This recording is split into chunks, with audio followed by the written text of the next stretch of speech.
ಎಲ್ರಿಗೂ ನಮಸ್ಕಾರ. ಯಾರ್ಯಾರೆಲ್ಲ ಹೊಸದಾಗಿ ನನ್ನ ಚಾನಲ್ನ ನೋಡ್ತಾ ಇದ್ದೀರಾ ಅವರೆಲ್ಲರೂ ಕೂಡ ಸಬ್ಸ್ಕ್ರೈಬ್ ಮಾಡಿ, ಲೈಕ್ ಮಾಡಿ, ಶೇರ್ ಮಾಡಿ. ನೋಡಿ, ಇವತ್ತು ನನ್ನ ಒಂದು ವಿಡಿಯೋ ನಿಮಗೆ ಸಿಗ್ತಾ ಇದೆ ಅಂದರೆ ಅದು ಒಂದು ಯೂನಿವರ್ಸಿಂದ ಬಂದಿರೋಂಥ ಒಂದು ಮೆಸೇಜ್ ಆಗಿರುತ್ತೆ. ನಿಮಗೆ ಈ ಒಂದು ಲಕ್ ಅನ್ನೋದೇ ಇರುತ್ತೆ ಇವತ್ತಿನ ದಿನ. ಯಾಕೆ ಅಂತ ಅಂದರೆ ಈ ಒಂದು ಎನರ್ಜಿನ ಇವತ್ತು ನೀವು ರಿಸೀವ್ ಮಾಡ್ಕೊಳ್ಳಿ. ಯಾರ್ಯಾರು ಇನ್ನೂ ಸಬ್ಸ್ಕ್ರೈಬ್ ಮಾಡಿಲ್ಲ ಖಂಡಿತ ಹೋಗಿ ಸಬ್ಸ್ಕ್ರೈಬ್ ಮಾಡಿ. ಇದು ಜನರಲ್ ರೀಡಿಂಗ್ ಆಗಿರುತ್ತೆ. ಯಾರ್ಯಾರಿಗೆಲ್ಲ ರೆಸೊನೇಟ್ ಆಗುತ್ತೋ ಅವ್ರು ಕಂಪ್ಲೀಟ್ ವಾಚ್ ಮಾಡಿ. ಯಾರ್ಯಾರಿಗೆಲ್ಲ ರೆಸೊನೇಟ್ ಆಗಲ್ಲ ಸ್ಕಿಪ್ ಕೂಡ ಮಾಡ್ಬೋದು. ಇವತ್ತಿನ ರೀಡಿಂಗ್ ಬಂದ್ಬಿಟ್ಟು, ನಿಮ್ಮ ಶತ್ರುಗಳಿಂದ ನಿಮಗೆ ತೊಂದರೆ ಇದೆಯಾ, ಮುಂದೇನು ತೊಂದರೆ ಇದೆಯಾ, ನಂತರದಲ್ಲಿ ನಿಮ್ಮ ಶತ್ರುಗೆ ಕರ್ಮ ಅನ್ನೋದು ರಿಟರ್ನ್ ಆಗುತ್ತಾ ಅನ್ನೋ ಒಂದು ರೀಡಿಂಗ್ ಆಗಿರುತ್ತೆ. ಹಾಗಾಗಿ ನೀವು ಪರ್ಸ್ನಲ್ ರೀಡಿಂಗ್ ಬೇಕು ಅಂದರೆ ನನ್ನನ್ನು ಕಾಂಟ್ಯಾಕ್ಟ್ ಮಾಡ್ಬೋದು. ನಾನು ವಾಟ್ಸಪ್ ನಂಬರ್ ಕೊಟ್ಟಿರ್ತೀನಿ, ನೀವು ಮೆಸೇಜ್ ಮಾಡಬೇಕಾಗುತ್ತೆ. ನಂತರದಲ್ಲಿ ಈ ಒಂದು ಎನರ್ಜಿನ ನೀವು ರಿಸೀವ್ ಮಾಡೋಕ್ಕೆ ಇವತ್ತು ಪಾಸಿಟಿವ್ ಆಗಿ ರಿಸೀವ್ ಮಾಡಿ ಥ್ಯಾಂಕ್ ಯು ಯೂನಿವರ್ಸ್ ಅಂತ ನನಗೆ ಕಮೆಂಟ್ ಮುಖಾಂತರ ಎನರ್ಜಿನ ರಿಸೀವ್ ಮಾಡ್ಕೊಳ್ಳಿ.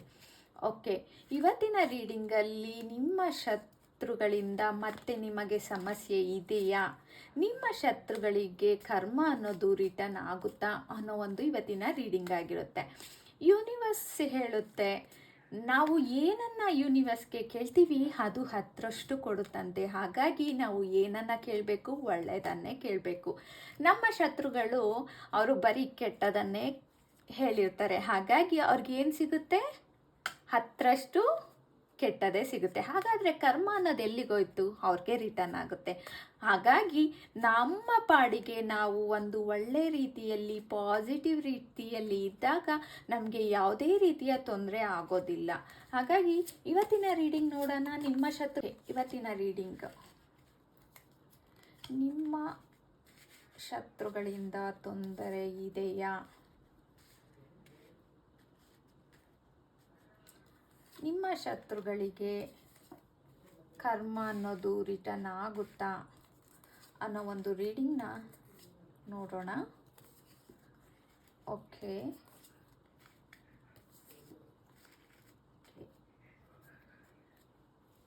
Two of pentacles, two of swords ಬಂದಿದೆ. ಇವತ್ತಿನ ರೀಡಿಂಗು ನೋಡೋಣ. ನಿಮ್ಮ ಶತ್ರುಗಳಿಂದ ನಿಮಗೆ ತೊಂದರೆ ಇದೆಯಾ, ಕರ್ಮ ಅನ್ನೋದು ಅವ್ರಿಗೆ ರಿಟರ್ನ್ ಆಗುತ್ತಾ ಅಂತ ಅಂದರೆ ನೋಡಿ, ನಿಮಗೆ ಎಷ್ಟು ಒಂದು ಒಳ್ಳೆ ಅದ್ಭುತವಾದ ಕಾರ್ಡ್ಗಳು ಬಂದಿದೆ. ಇಲ್ಲಿ ಎಲ್ಲ ಪಾಸಿಟಿವ್ ಕಾರ್ಡೇ ಇದೆ, ನೋಡ್ಬೋದು ನೀವು ಪಾಸಿಟಿವ್. ದ ವರ್ಲ್ಡ್ ಕಾರ್ಡ್ ಇದೆ, ದ ಸನ್ ಕಾರ್ಡ್ ಇದೆ, ಸ್ಟ್ರೆಂತ್ ಕಾರ್ಡ್ ಇದೆ. ಇದೆಲ್ಲ ನೋಡಿದಾಗ ಜೀವನದಲ್ಲಿ ಸಕ್ಸಸ್ ಅನ್ನೋದು ಖಂಡಿತ ನಿಮ್ಮ ಕಡೆ ಇದೆ ಅನ್ನೋದು ಕಾಣುತ್ತೆ. ಇದು ನೋಡ್ಬೋದು, ಟೂ ಆಫ್ ಸ್ವಾರ್ಡ್ಸ್ ಬಂದಿದೆ. ಇದರಲ್ಲೇ ಗೊತ್ತಾಗುತ್ತೆ ನಿಮ್ಮ ಶತ್ರುಗಳಿಗೆ ಗೊಂದಲ ಸ್ಥಿತಿ ಇದೆ ಅಂತ.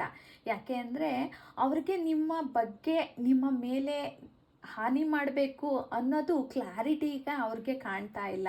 ಯಾಕೆ ಅಂದರೆ ಅವ್ರಿಗೆ ನಿಮ್ಮ ಮುಂದೆ ಬಂದು ನಿಂತ್ಕೊಳ್ಳೋ ಧೈರ್ಯ ಇಲ್ಲ ಅನ್ನೋದು ತೋರಿಸ್ತಾ ಇದೆ. ಅವ್ರಿಗೆ ಧೈರ್ಯ ಕಡಿಮೆ ಆಗಿದೆ. ನಿಮ್ಮ ಶತ್ರುಗಳಿಗೆ ನಿಮ್ಮ ಮುಂದೆ ನಿಂತ್ಕೊಳ್ಳೋ ಧೈರ್ಯ ಕಡಿಮೆ ಆಗಿದೆ ಅನ್ನೋದು ಇಲ್ಲಿ ಒಂದು ಕ್ಲಾರಿಟಿಯನ್ನು ಕೊಡ್ತಾ ಇದೆ. ನೀವು ನೋಡ್ಬೋದು, ಇಲ್ಲಿ ಟೂ ಆಫ್ ಸ್ವಾರ್ಡ್ಸ್ ಕಾರ್ಡ್ ಬಂದಿದೆ. ನಂತರದಲ್ಲಿ ನಿಮ್ಮ ಜೀವನದಲ್ಲಿ ಕೆಲಸ, ಹಣ, ಪ್ರಗತಿ ಕಡೆ ಗಮನ ಕೊಡ್ತಿದ್ದೀರಾ. ಇದೇ ವಿಷಯ ಅವರಿಗೆ ಇಷ್ಟ ಆಗ್ತಾ ಇಲ್ಲ. ನೀವು ಮುಂದೆ ಸಕ್ಸಸ್ ಆಗೋದು ಅವ್ರಿಗೆ ಇಷ್ಟ ಆಗ್ತಾ ಇಲ್ಲ ಅನ್ನೋದು ತೋರಿಸ್ತಾ ಇದೆ. ನೋಡಿ, ಇದರಲ್ಲಿ ನೋಡ್ಬೋದು, 8 ಆಫ್ ಪೆಂಟಿಕಲ್ಸ್ ಬಂದಿದೆ. ನಿಮ್ಮ ಜೀವನದಲ್ಲಿ ನೀವು ತುಂಬಾ ಕಷ್ಟ ಅನ್ನೋದು ಪಡ್ತಾ ಇದ್ದೀರಾ, ಅದನ್ನು ಅವರು ಸಹಿಸಲಿಕ್ಕೆ ಆಗ್ತಾ ಇಲ್ಲ ಅನ್ನೋದು ತೋರಿಸ್ತಾ ಇದೆ. ನಂತರದಲ್ಲಿ ದ ಫೂಲ್ ಕಾರ್ಡ್ ಬಂದಿದೆ. ದ ಫೂಲ್ ಕಾರ್ಡ್ ಬಂದಾಗ ಒಂದು ಒಳ್ಳೆ ಬಿಗಿನಿಂಗ್ ಅಂತಲೇ ಹೇಳ್ಬೋದು. ನಿಮ್ಮ ಜೀವನದಲ್ಲಿ ಇದು ಹೊಸ ಆರಂಭ ಅಂತಲೇ ಹೇಳ್ಬೋದು. ನಿಮಗೆ ಹೊಸ ಆರಂಭ ಅನ್ನೋದು ಬರ್ತಾ ಇದೆ.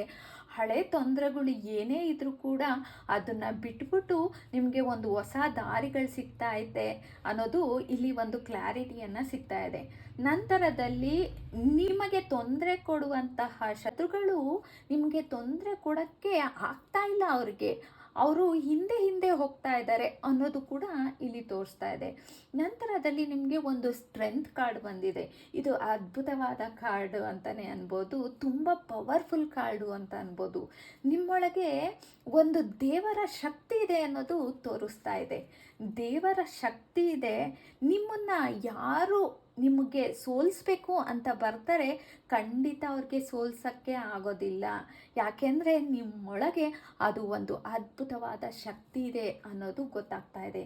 ನಂತರದಲ್ಲಿ ನಿಮ್ಮ ಮೇಲೆ ಕೆಟ್ಟ ದೃಷ್ಟಿ ಆಗಿರ್ಬೋದು, ಕೆಟ್ಟ ಆಲೋಚನೆಗಳು ಕೆಲಸ ಮಾಡೋದಿಲ್ಲ. ಯಾಕೆಂದರೆ ನಿಮ್ಮಲ್ಲಿ ದೇವ್ರ ಶಕ್ತಿ ಇದೆ. ಹಾಗಾಗಿ ನಿಮಗೆ ಒಂದು ಕೆಟ್ಟ ದೃಷ್ಟಿ ಆಗಲಿ, ಕೆಟ್ಟ ಆಲೋಚನೆ ಆಗಲಿ ಏನು ಕೂಡ ನಿಮ್ಮ ಹತ್ರ ಸುಳಿತಾ ಇಲ್ಲ ಅನ್ನೋದು ಈ ಒಂದು ಸ್ಟ್ರೆಂತ್ ಕಾರ್ಡೇ ತೋರಿಸ್ತಾ ಇದೆ. ನಂತರದಲ್ಲಿ ನಿಮ್ಮ ಜೀವನದಿಂದ ದೂರ ಹೋಗ್ತಾರೆ ಕೆಲ ಶತ್ರುಗಳು ಅಂತ ತೋರಿಸ್ತಾ ಇದೆ. ಕೆಲ ಶತ್ರುಗಳೆಲ್ಲ ನಿಮ್ಮಿಂದ ತುಂಬಾ ದೂರ ಹೋಗಬೇಕು ಅಂತ ಅವರೇ ದೂರ ಹೋಗ್ತಾ ಇದ್ದಾರೆ. ನೀವು ದೂರ ಮಾಡಲಿಲ್ಲ ಅಂದರೂ ಕೂಡ ಅವರೇ ದೂರ ಆಗೋ ಅಂಥ ಪರಿಸ್ಥಿತಿ ಬಂದಿದೆ. ಒಂದು ನೋಡಿ, ಇಲ್ಲಿ ದ ವರ್ಡ್ ಕಾರ್ಡ್ ಬಂದಿದೆ, ಅಂದರೆ ಸೈಕಲ್ ಮುಗಿದಿದೆ ಅನ್ನೋದು ಇಲ್ಲಿ ತೋರಿಸ್ತಾ ಇದೆ. ಇನ್ನು ನಿಮ್ಮ ಮೇಲೆ ಯಾರ್ಯಾರು ಅನ್ಯಾಯ ಮಾಡಿದ್ರು, ಸಮಸ್ಯೆನ ಮಾಡಿದ್ದು ನಿಮ್ಮ ಶತ್ರುಗಳು, ಅದೆಲ್ಲ ಅಂತ್ಯದ ಕಾಲ ಬಂದಿದೆ. ಅಂತ್ಯದ ಕಾಲ ಬಂದು ಅದು ಬೇಗ ಮುಗಿತಿದೆ ಅನ್ನೋದು ತೋರಿಸ್ತಾ ಇದೆ. ನಂತರದಲ್ಲಿ ನಿಮಗೆ ದ ಸನ್ ಕಾರ್ಡು, ಇದು ತುಂಬಾ ಒಂದು ಪವರ್ಫುಲ್ ಕಾರ್ಡ್ ಅಂತ ಹೇಳ್ಬೋದು. ಇದು ಸತ್ಯ ಹೊರಗೆ ಬರುವ ಅಂತಹ ಒಂದು ಕಾರ್ಡ್ ಅಂತಲೇ ಹೇಳ್ಬೋದು. ಕ್ಲೀನಾಗಿ ಹೇಳಬೇಕು ಅಂತ ಅಂದರೆ, ನಿಮ್ಮ ಶತ್ರುಗಳಿಂದ ನಿಮಗೆ ಏನೇನು ತೊಂದರೆ ಆಗಿತ್ತು ಅದು ಅದರಿಂದ ಮುಕ್ತಿ ಆಗ್ತಾ ಇದ್ದೀರಾ. ನಿಮಗೆ ಶತ್ರುಗಳಿಂದ ಏನೇನು ತೊಂದರೆ ಇತ್ತು ಅದರಿಂದ ಹೊರಗಡೆ ಬಂದಿದ್ದೀರಾ. ಯಾಕೆಂದರೆ ನಿಮ್ಮಲ್ಲಿ ಆಲ್ರೆಡಿ ಒಂದು ದೈವ ಶಕ್ತಿ ಇದೆ, ಅದು ಅದನ್ನೆಲ್ಲ ಹೊರ ಹಾಕಿದೆ. ನಂತರದಲ್ಲಿ ನಿಮಗೆ ಒಂದು ಗೌರವ ಹೆಚ್ಚಾಗೋ ಅಂಥದ್ದು, ಒಂದು ನಿಮ್ಮ ಜೀವನದಲ್ಲಿ ಒಂದು ಬೆಳಕಿನ ಶಕ್ತಿ ಬರುವಂಥದ್ದು ಖಂಡಿತ ತೋರಿಸ್ತಾ ಇದೆ. ನಿಮಗೆ ಸಕ್ಸಸ್ಸು, ಒಂದು ಗೌರವ ಅನ್ನೋದು ತುಂಬಾ ಇದೆ ಅಂತಲೇ ಕೂಡ ಹೇಳ್ತಾ ಇದೆ. ನಂತರ ನೀವು ಕೇಳ್ತಾ ಇರ್ಬೋದು, ಹಾಗಾದರೆ ನಮ್ಮ ಶತ್ರುಗಳಿಗೆ ಕರ್ಮ ಅನ್ನೋದು ರಿಟರ್ನ್ ಆಗಲ್ವಾ ಅಂತಂದರೆ ಖಂಡಿತ ಆಗುತ್ತೆ. ಯಾಕೆಂದರೆ 7 ಆಫ್ ಪೆಂಟಿಕಲ್ಸ್ ಬಂದಿದೆ. ತಕ್ಷಣಕ್ಕೆ ಕರ್ಮ ರಿಟರ್ನ್ ಆಗಲ್ಲ, ಆದರೆ ನಿಧಾನವಾಗಿ ಸಮಯ ತೆಗೆದುಕೊಳ್ಳುತ್ತೆ ಅಂತ ಹೇಳ್ತಾ ಇದೆ. ಅಂದರೆ ನಿಧಾನಕ್ಕೇ ಅವ್ರಿಗೆ ಕರ್ಮ ರಿಟರ್ನ್ ಆಗೋದು ತುಂಬ ಒಳ್ಳೆಯದು. ಯಾಕೆ ಅಂತಂದರೆ ತಕ್ಷಣಕ್ಕೆ ಆದರೆ ಅವರು ಸಮಸ್ಯೆಯಿಂದ ದೂರ ಹೋಗ್ತಾರೆ. ಆದರೆ ನಿಧಾನ ರೀತಿಯಲ್ಲಿ ಅವ್ರಿಗೆ ಕರ್ಮ ರಿಟರ್ನ್ ಆದಾಗ ಅವ್ರಿಗೆ ಗೊತ್ತಾಗುತ್ತೆ ಅದರ ಸಮಸ್ಯೆ, ಅದು ಅನುಭವಿಸ್ದವ್ರಿಗೆ ಗೊತ್ತಿರುತ್ತೆ ಅಲ್ವಾ, ಹೌದಲ್ವಾ? ಅನುಭವಿಸ್ದವ್ರಿಗೆ ಆ ಸಮಸ್ಯೆ ಗೊತ್ತಿರುತ್ತೆ. ಹಾಗಾಗಿ ಅವರು ಕಾಲಕ್ರಮೇಣ ನಿಧಾನವಾಗಿ ಅವರ ಕರ್ಮ ಅವರನ್ನೇ ತಿನ್ನುತ್ತೆ ಅನ್ನೋದು ಇಲ್ಲಿ ತೋರಿಸ್ತಾ ಇದೆ. ಈ 2 ಆಫ್ ಪೆಂಟಿಕಲ್ಸ್ ಬಂದಿದೆ. ಅವರು ನಿಮ್ಮ ಜೀವನದಲ್ಲಿ ಬ್ಯಾಲೆನ್ಸ್ ಅನ್ನೋದನ್ನ ಕಳೆದುಕೊಳ್ತಾ ಇದ್ದಾರೆ ನಿಮ್ಮ ಶತ್ರುಗಳು. ಹಣ, ಕೆಲಸ, ಮನಃಶಾಂತಿ ಇಲ್ಲದೆ ಒದ್ದಾಡ್ತಾ ಇದ್ದಾರೆ ನಿಮ್ಮ ಶತ್ರುಗಳು. ತೋರಿಸ್ತಿದ್ದಕ್ಕೆ ತೊಂದರೆಗಳು ಕೊಟ್ಟು ಇವಾಗ ಅವರ ಜೀವನದಲ್ಲಿ ಒಂದು ಬ್ಯಾಲೆನ್ಸ್ ಅನ್ನೋದೇ ಕಳೆದುಕೊಂಡ್ಬಿಟ್ಟಿದ್ದಾರೆ. ಅವ್ರಿಗೆ ಹಣ ಇಲ್ಲ, ಕೆಲಸ ಇಲ್ಲ, ಮನಃಶಾಂತಿ ಇಲ್ಲ, ಎಲ್ಲವನ್ನು ಕಳೆದುಕೊಂಡು ಅವರು ಮನಸ್ಸಲ್ಲಿ, ಅವರ ಜೀವನದಲ್ಲಿ ತುಂಬ ಒತ್ತಡ ಇದೆ ಅನ್ನೋದು ಕೂಡ ತೋರಿಸ್ತಾ ಇದೆ. ಇಲ್ಲೇ ಗೊತ್ತಾಗ್ತಾ ಇದೆಯಲ್ಲ ಅವ್ರಿಗೆ ಕರ್ಮ ರಿಟರ್ನ್ ಅನ್ನೋದು ಖಂಡಿತವಾಗ್ಲೂ ಅಲ್ವಾ, ಸ್ಪಷ್ಟವಾಗಿ ಹೇಳುತ್ತೆ. ಅವರು ಗೆದ್ದಂತಾಯಿತು ಅಂದ್ಕೊಂಡ್ರೂ ಕೂಡ ಕೊನೆಗೆ ಅವರು ಸೋಲನ್ನೇ ಅನುಭವಿಸ್ಬೇಕು, ಕೆಲಸದಿಂದ ತಾವೇ ನಷ್ಟ ಅನುಭವಿಸ್ಬೇಕು ಅನ್ನೋದು ಅವ್ರಿಗೆ ಗೊತ್ತಾಗ್ತಾ ಇದೆ. ಅವ್ರ ಜೀವನದಲ್ಲಿ ನಾನು ತುಂಬ ಗೆದ್ದುಬಿಟ್ಟೆ ಅಂತ ಅಂದ್ಕೊಂಡ್ರೂ ಕೂಡ ನಷ್ಟ ಆಗ್ತಾ ಇರೋದು ಯಾರಿಗೆ? ನಿಮ್ಮ ಶತ್ರುಗಳಿಗೆ.